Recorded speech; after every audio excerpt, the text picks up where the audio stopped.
各位朋友，今天我要和您谈一个看似平常，却可能影响您一辈子安全的秘密。你有没有发现，走路的时候身体总是微微左右摇晃，或者只是单脚站立，想要穿裤子时就忍不住要靠墙扶一下？很多人第一个念头是不是年纪大了，腿力不足，甚至是头晕，但事实却可能出乎意料。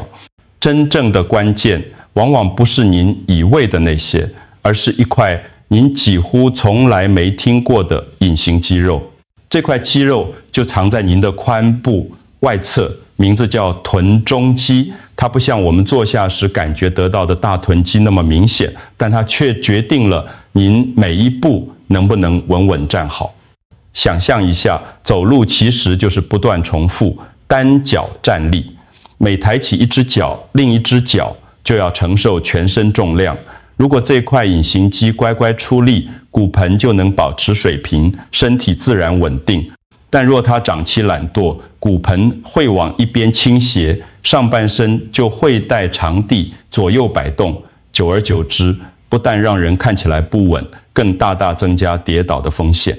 我是李建华，医师，从事内科临床工作超过30年。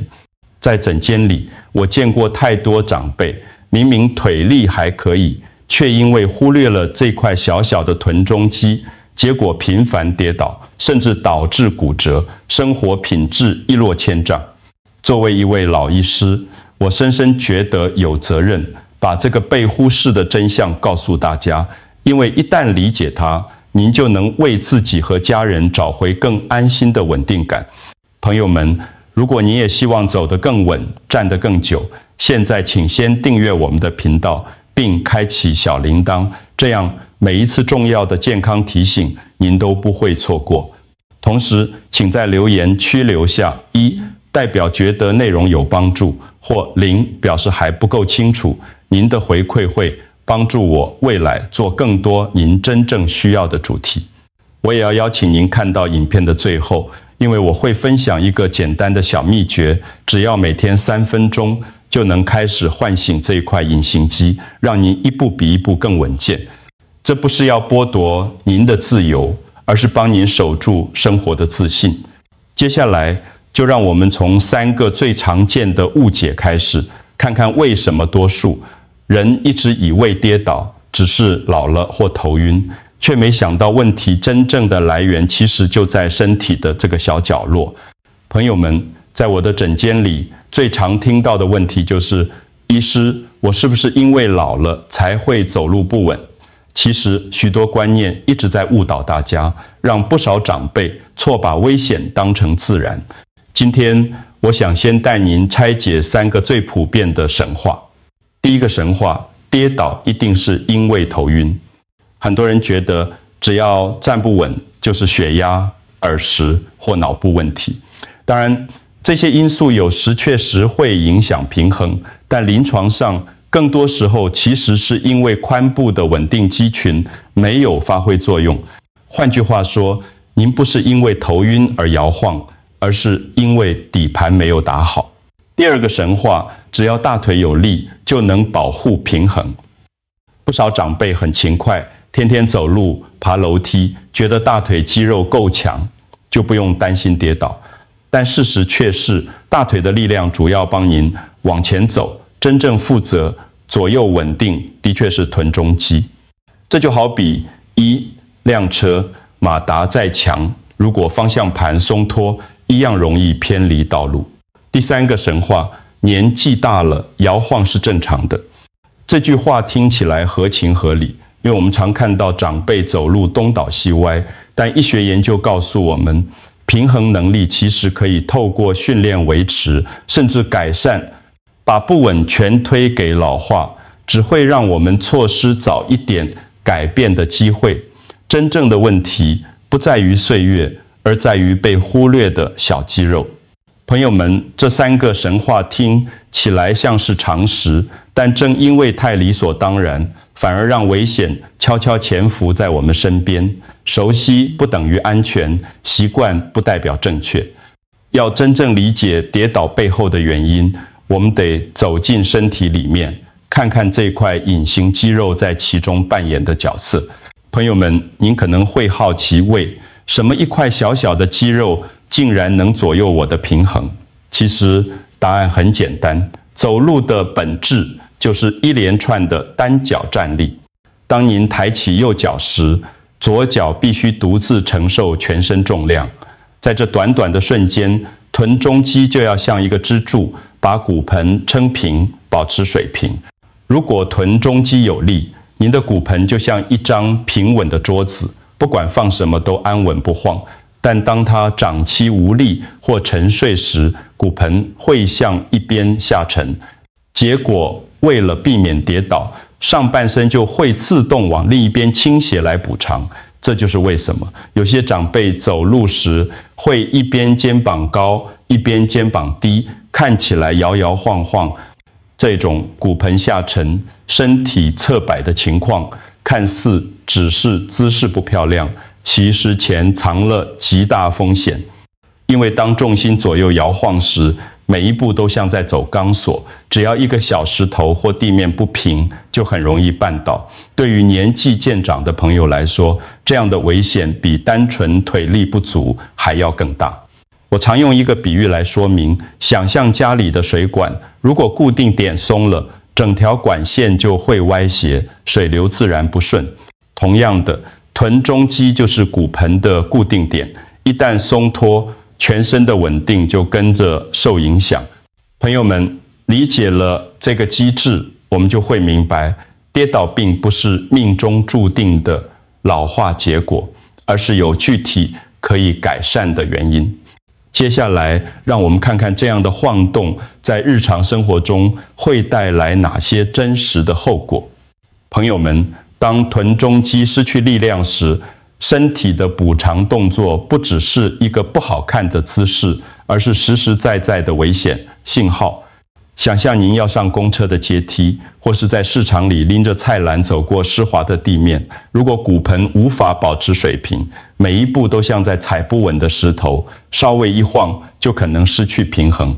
很多长辈常告诉我，医师，我不是没力气走路，我只是容易摔倒。这句话听起来矛盾，其实正是臀中肌的问题。腿力还在，但因为骨盆撑不住，整个人重心不断，左右摆动，跌倒的风险比一般人高出好几倍。跌倒不只是小擦伤，对年长者来说，后果往往非常严重。最常见的就是髋部骨折。临床数据显示，长辈一旦发生髋骨骨折，将近一半的人在1年内无法恢复到原本的行走能力，有些甚至从此需要拐杖或轮椅。这不只是身体上的痛苦，更是生活自理能力的丧失。对很多人来说，跌倒意味着失去独立，也意味着必须依靠家人，心理压力与家庭负担同样沉重。我还记得有位病人告诉我，他不是怕疼痛，而是怕成为家里的负担。这句话让我很心疼，因为很多跌倒本来是可以预防的，只要早点知道这块隐形肌的重要性，就能减少许多遗憾。朋友们，您或您的家人是否也常常需要靠着墙壁穿鞋，或走在窄巷里总觉得摇晃？这些看似小小的细节，其实就是身体在提醒您骨盆支撑不稳了。那么除了我的观察之外，医学专家怎么看待这个问题呢？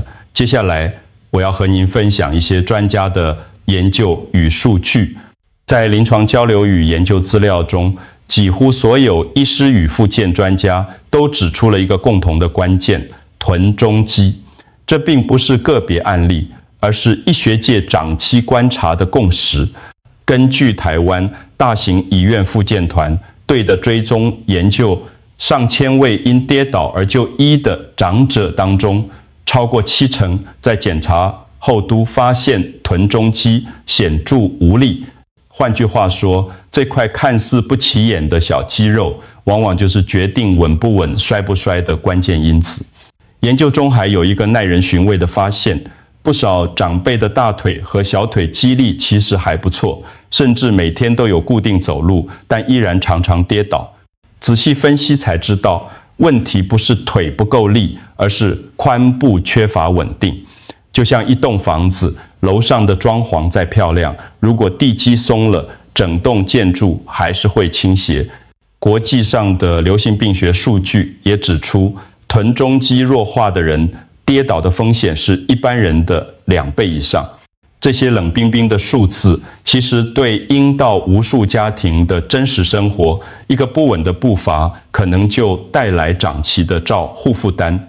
有位学者曾在报告里写下这样一句话：老化不是唯一原因，真正的风险在于被忽视的肌肉。这句话简单却深刻，提醒我们不要把一切都推给年纪，而是要正视那些可以训练、可以改善的地方。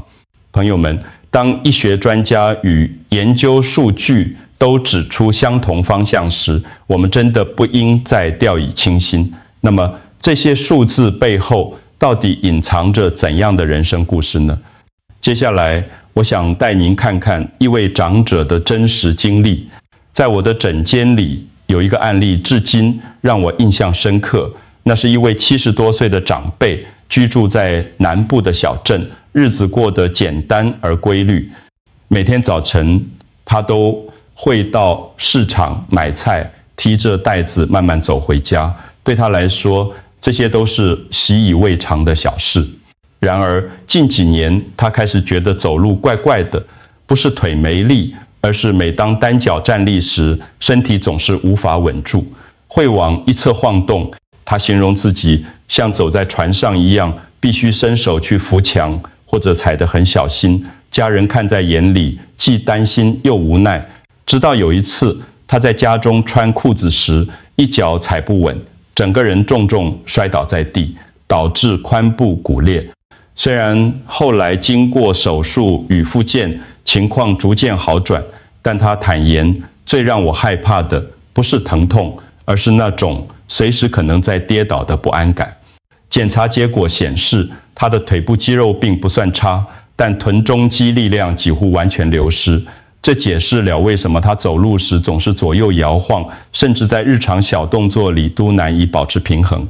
对他来说，这是一个始料未及的真相。原来真正决定安全感的，是一块自己从未听过的隐形肌。朋友们，这样的故事并不是个例，而是许多长辈共同的缩影。您或您的家人是否也有过类似的经验？明明还能走动，却总觉得站不稳。其实，这背后的原因，往往就藏在被忽视的臀中肌。那么，除了个人案例之外，究竟哪些族群要特别小心呢？接下来，我要和您整理出几类高风险族群，提醒大家提早预防。朋友们，从刚刚的故事我们可以看出，臀中肌的弱化往往是跌倒的关键，但并不是每一个人都同样容易受影响。有些族群需要特别提高警觉。第一类是已经有高血压、心脏病或肾脏病的长辈，这些疾病本身就会让血管和身体平衡机制比较脆弱。如果再加上臀中肌无力，跌倒后的后果往往更严重。第二类是有骨质疏松的人，骨头像前掉的木头，一旦跌倒就容易断裂。对这些人来说，防止摔倒比治疗骨折更重要。第三类是曾经有跌倒经验的长辈，很多人以为跌倒只是意外，但临床数据告诉我们，曾经跌倒过一次的人，之后再跌倒的几率会大幅提高。这表示身体的平衡系统已经在发出警讯。第四类是长期缺乏运动或久坐的人，长时间坐着，臀中肌几乎没有机会工作，就像一条被遗忘的橡皮筋，慢慢失去弹性与力量。最后是年纪较大的长辈，随着年龄增加，肌肉量本来就会逐渐流失。如果没有刻意锻炼，臀中肌常常在不知不觉中变得非常脆弱。朋友们，如果您或您的家人属于以上任何一类，请不要掉以轻心。记住，年纪大病不可怕，可怕的是忽视了这些能够改变的细节。那么，当个体的问题放大到整个社会层面时，又会带来怎样的影响呢？接下来我要和大家一起看看数据，了解这不只是个人的困扰，而是全台湾共同面对的挑战。朋友们，当我们把视野从个人放大到整个社会，就会发现臀中肌无力带来的问题，其实是一场公共健康挑战。根据卫生福利部的统计，台湾每年因跌倒而就医的长者超过12万人，其中约有1/3需要住院治疗。更令人担心的是，跌倒后发生骨折的长者有将近一半在1年内无法恢复到原本的生活能力。这不仅影响到他们自己，也对家庭和社会造成庞大负担。在医疗费用上，因跌倒造成的直接医疗支出每年高达数十亿新台币，更别说长期照护、复健以及家庭成员需要分担的时间与精力，这些隐性成本往往更沉重。您或许会好奇，为什么跌倒事件这么普遍？其实，台湾的人口老化速度非常快。根据国发会的预估，10年后每5个人里面就有1个超过65岁。当人口结构改变，与老化相关的肌肉流失与跌倒问题就会更加突出。另一个现象是隐形风险。许多长辈虽然每天都有走路，但走路主要训练的是前后方向的肌肉，却很少挑站到侧向稳定的臀中肌。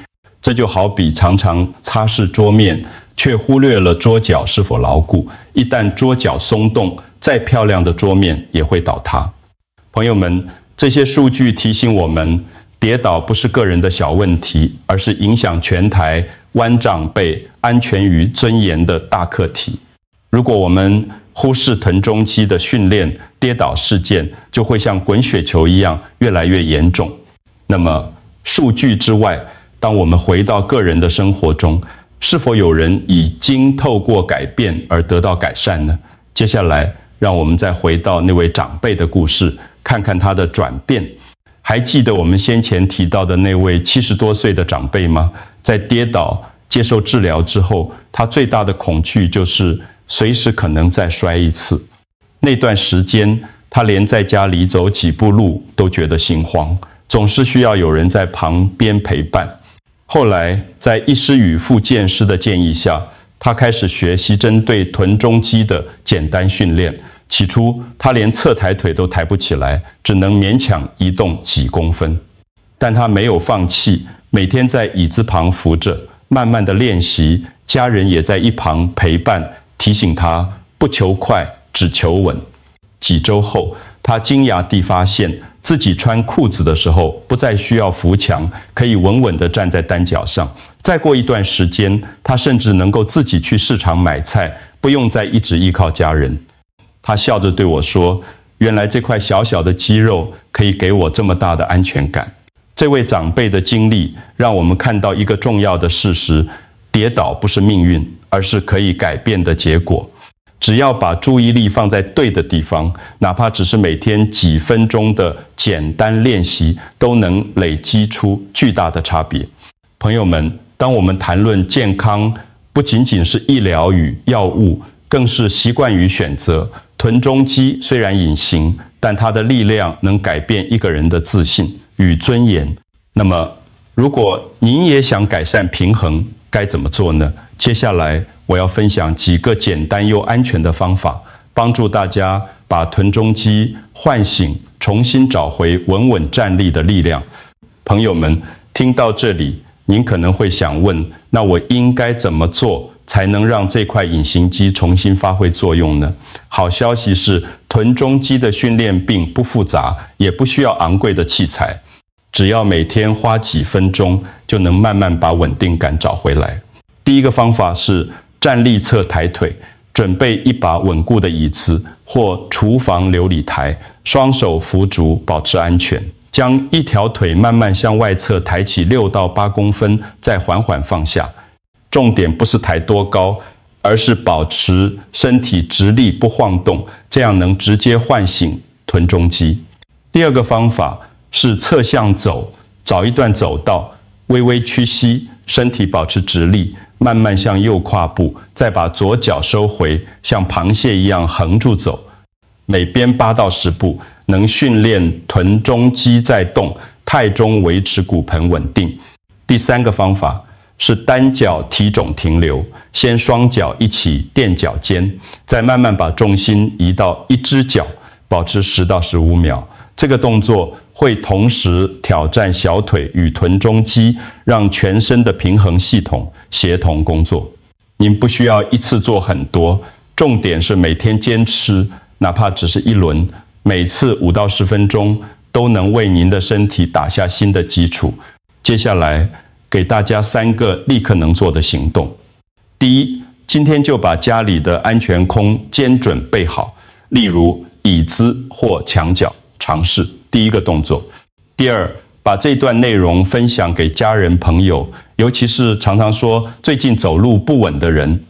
第3，明天开始把侧向走或单脚停留纳入日常，例如刷牙时或看电视广告时练习。朋友们，健康的关键不在于大动作，而在于每天的小积累。只要您愿意，从今天开始，您的平衡就会一天比一天更稳。那么最后让我们一起回顾今天的重点，并分享一个简单的小秘诀，帮助大家更容易把练习融入生活。朋友们，今天我们一起走过了臀中肌这段被忽视的旅程，或许您会惊讶，原来一块从未听过的小肌肉，竟然能决定我们的平衡与安全。跌倒并不是年纪的必然结果，而是提醒我们该注意的细节。真正的智慧不是硬撑，而是懂得在对的地方下功夫。健康不是运气，而是选择。每天多一点意识，少1分忽视，就能累积出长远的改变。就像刚刚那位长辈的故事，从恐惧跌倒到能重新走进市场，这份安心其实是从每天几分钟的练习开始。在这里，我要送给您今天承诺的小秘诀。若您觉得时间不够，可以把训练融入生活。刷牙的时候单脚停留，看电视广告时侧向走，煮饭等水滚的空档做几次侧，抬腿，小小的动作长久累积就是最好的保护。如果您觉得这支影片对您有帮助，请订阅我们的频道，并把影片分享给需要的人。也许您的转发就能让另一个家庭少掉一次跌倒的遗憾。最后要提醒，本影片仅供健康资讯参考，不能取代专业诊断与治疗。若您或家人有慢性疾病或特殊状况，请务必与医师或复健师讨论最合适的做法。愿您和家人都能稳稳站立，安心走路，生活自在。祝福您健康长寿，我们下次再见。